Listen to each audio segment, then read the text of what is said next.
Martina has always known that she was the one who was wrong in her mother's eyes. While her younger sister shone at every opportunity, she was hidden, excluded, treated like a burden. But when an unexpected inheritance and a gala evening reveal the truth in front of the entire city, the shame finally changes sides. A story of redemption, dignity, and silent justice. Subscribe to our channel so you don't miss true stories of revenge, justice, and personal rebirth. My name is Martina Conti. I'm 28 years old, and for my entire life, I have been my mother's embarrassing secret. I remember perfectly the first time I realized it. I was 8 years old. It was my sister Elisa's birthday, and my mother had organized a huge party in the garden of our villa in Turin. Pink balloons, decorated tables, a bouncy castle. All the children in the neighborhood had been invited, including the most important families in the city. My mother was wearing a cream-colored tear and smiling at everyone with her studied elegance. I was in the kitchen with the housekeeper, Mrs. Carla, preparing trays of sandwiches. Why can't I be with the others? I asked, looking through the window at my sister, who was laughing and surrounded by presents. Carla stroked my hair. Your mother says you're too shy for these occasions. Shy? She was always shy. Too awkward. Too quiet, too much. Of everything that wasn't right. Elisa, on the other hand, was perfect. With blonde hair, blue eyes, and a smile that looked like a commercial. At 12, she was already doing runway shows for local brands. Mom took her everywhere. Charity, dinners, openings, parties in historic villas. I always stayed home. Mama would say Martina doesn't feel good whenever anyone inquired about me. She's extremely sensitive and prefers to keep things quiet. Lies upon lies. These became my personal prison. If you enjoyed it, please like and subscribe for more. Growing up, she understood that it wasn't shyness, but shame. Mom felt shame concerning her. She was tall, slender, with unruly dark brown hair and a face that Mom described as interesting, meaning in her vocabulary, not pretty enough. She wore glasses, preferring books to parties, and serious conversations to frivolous gossip. She embodied everything Mom disliked. Isa represented her artistic creation. She was the flaw Mom couldn't quite conceal.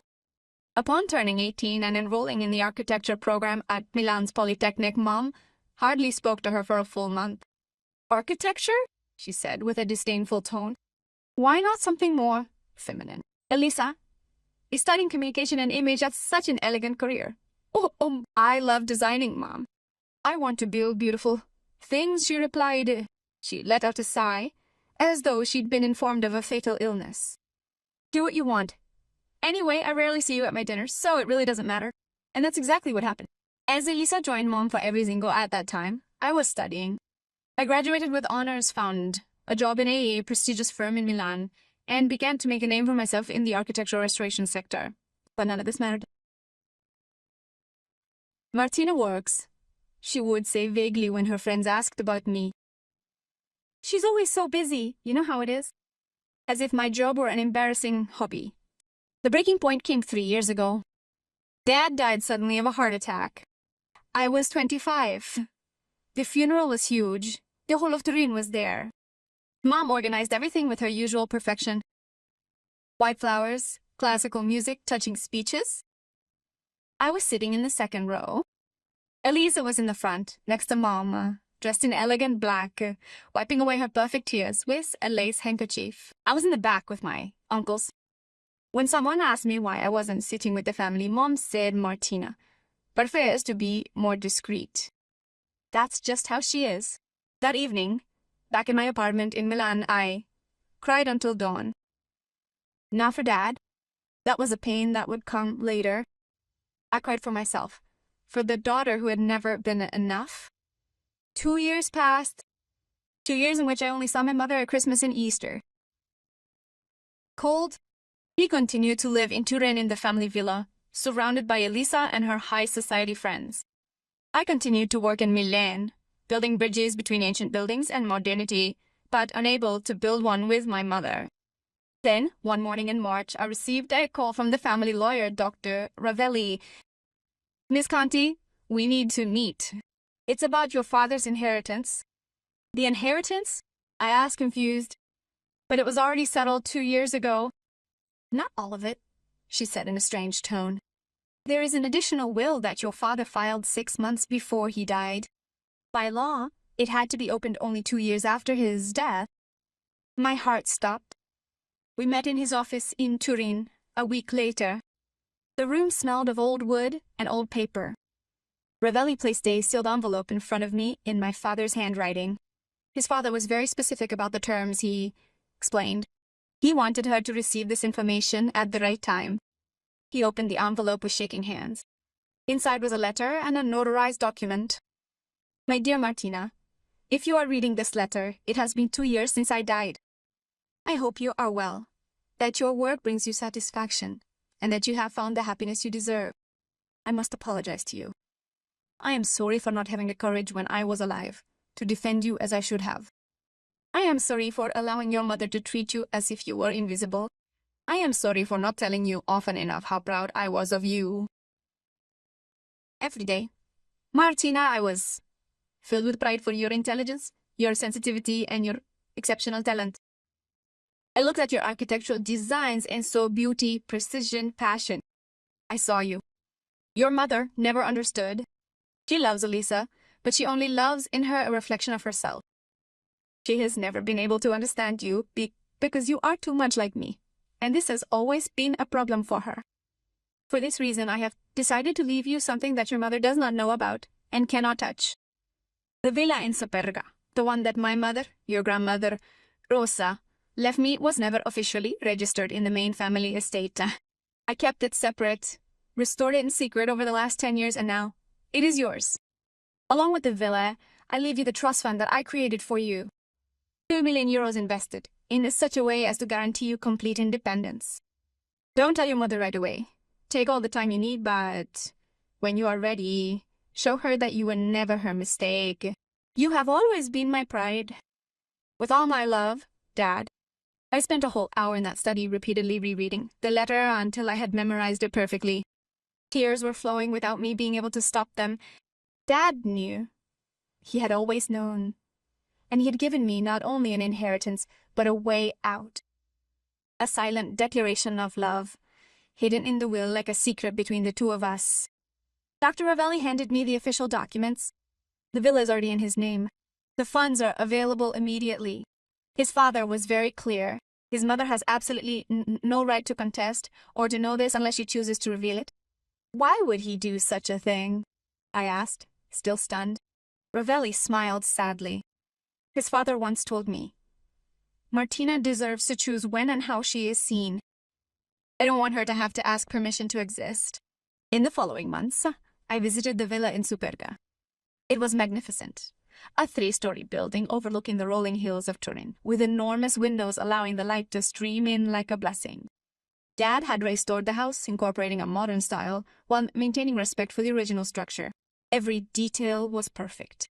It was as if he had built the house with me in mind. I decided to transform it into my architecture studio. I left Milan, returned to Turin, and opened Atelier Conti, restoration and contemporary design. In 6 months, I had clients from all over Italy. My name started circulating. Martina Conti, the architect who brings forgotten spaces back to life. Mom didn't know anything. She still thought I worked for someone else, that I lived in a rented apartment, that I was the second-rate daughter, until the evening of the charity gala for the city of Turin. Write in the comments what you would have done, and don't forget to subscribe.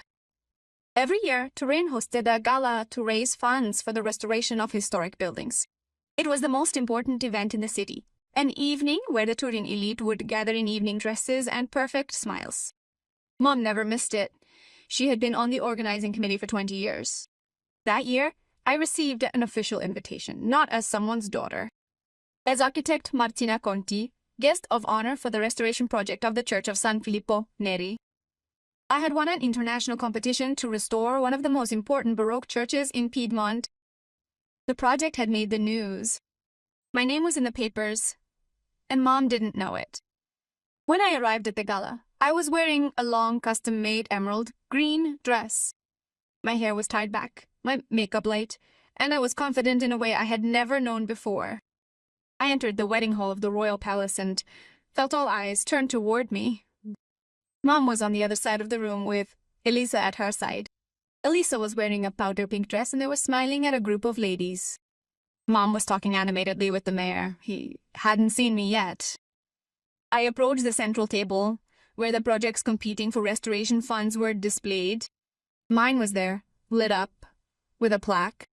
Winning project, architect, Martina. Conti, congratulations. Architect, Conti, Eco. I turned around. It was the president of the Piedmont Heritage Foundation, a distinguished man in his 60s. Thank you, I replied, shaking his hand. Your project is extraordinary. The church will shine again thanks to you. Your mother must be very proud. I smiled. I don't know. I haven't told you yet. He laughed, thinking I was joking. At that moment, Mom saw me. Her gaze stopped on me. Confusion. Then recognition. Then, something I had never seen before. Shock. Approached slowly with Elisa following her curiously. Martina, said Mom in an uncertain tone. What are you doing here?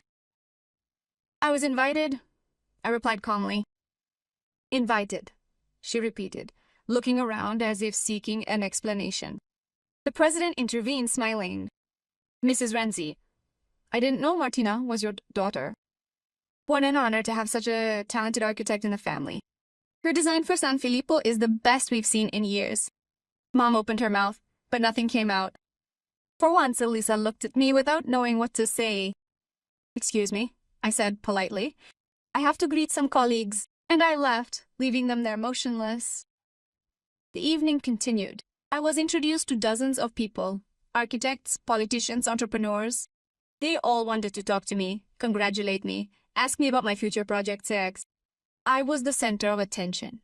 Mom watched me from a distance, her face a rigid mask. When it was time for the official speeches, the president went up on stage. I would like to invite the architect Martina Conti, winner of the call for proposals for the restoration of San Filippo Neri, to the stage. Applause filled the room. She went up on stage, her heart pounding, but her mind clear. I looked at the crowd. I looked at Mom. Good evening, I began. I am Martina Conti. Many of you do not know me, even though I was born and raised in Turin. For years I was invisible. Absolute silence. My father, on the other hand, saw me, believed in me when no one else did. He taught me that beauty is not just appearance, but structure, substance, design. He left me not only material legacy, but the certainty that I deserve to occupy a place in this world, world. Mom had tears in her eyes. This project is dedicated to him, and to anyone who has ever felt invisible. Shame does not belong to those who are hidden, but to those who choose to hide. Long, sincere applause.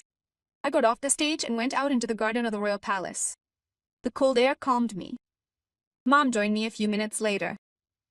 Martina. I turned around. Her face was streaked with tears. I didn't know. Didn't you know why you never asked? Mom, you never wanted to know. I was ashamed, he whispered. About me? About myself. His voice broke. I was ashamed of not understanding you, of not knowing how to love you in the right way. You were so much like your father, so different from me, and instead of learning, I pushed you away. I didn't answer. That villa went on. Your father told me about it once. He said he wanted to leave you something of yours. I laughed. I said you were too young, too unstable. He didn't listen to me. Dad knew who I was. You didn't. Mom nodded, crying. You're right. I don't know if I can ever fix it. I don't know either, I said honestly. That's how we left off. She went back inside. I stayed outside a little longer. Tell me what you would have done in Martina's place. Today, 3 years after that evening, I live in the Superga villa. My studio is recognized nationally. I've restored churches, palaces, libraries. My name is no longer whispered. It's printed, celebrated, respected. Mom and I see each other once a month.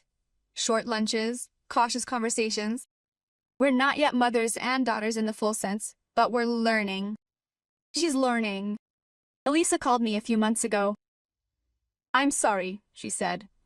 I never understood how much it hurt you. I know, I answered. But now you can start to understand. Dad was right. The shame was never mine. It was the shame of those who chose not to see me. And now that everyone sees me, I've understood one thing. The sweetest revenge is not to destroy those who hurt you. It's to build something so beautiful that they can no longer ignore you. I constructed myself, and nobody will ever be able to hide me again.